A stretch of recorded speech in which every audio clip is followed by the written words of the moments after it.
lát hai ngày nha. Đi thật là sớm luôn á, 3 giờ thì mình phải thức dậy rồi. Mình đi lên đây cả nhà biết cái không khí của cái nhà sau thành dưới bên nhà. Khí lạnh chết tổ. Rất là lạnh luôn đó. Mình đi từ phía nào? Cái này là Desert Hill của Cabazon. Từ đây ở trên đây nó có 180 tiệm nha.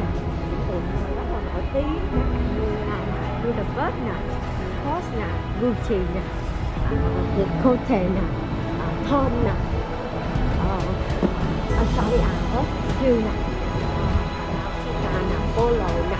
Nói chung là những cái tiệm mà nổi tiếng. Nhiều lắm ở cái hướng này, cái phía kia mới cũng nhiều. Ở dưới đây thì chỉ những cái tiệm bình thường thôi. Đi vòng cũng không quay lại. Cho nên đi một vòng để cho biết nha. Đi một vòng. Đây nè, coi thấy không, nó để 70% đó, thấy không? Đó, 70%. Rồi mình có những tiệm đó là mình vào sớm trước mấy giờ đó thì được thêm % nữa. Ở trên đây là những cái tiệm này thì nói chung là chắc người ta không thích lắm, người ta không vô. Hồi với mấy cái tiệm mà Gucci, banana bóc lịch rồi đó là thấy mặt xếp hàng rồi. Không, cái giờ này thì nó vắng. Thường thường đi ban đêm 12 giờ đêm đó là đông khủng khiếp luôn. Xong cái đám đó nó về. Xong rồi cái đám này đi. Cái này đi là mình tránh nha, rất là đông người. Cho nên mình đi khoảng 3 giờ mình lên. Hết, đây là những vậy là hết rồi. Chủ yếu là mút ở hướng dưới kia. Mình đi chợ bên kia. Đây là US Polo đây. Tiệm này cũng ok lắm nè, tiệm này đàn ông cũng ok lắm. Chắc thôi thôi. Muốn vô ok.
Bye.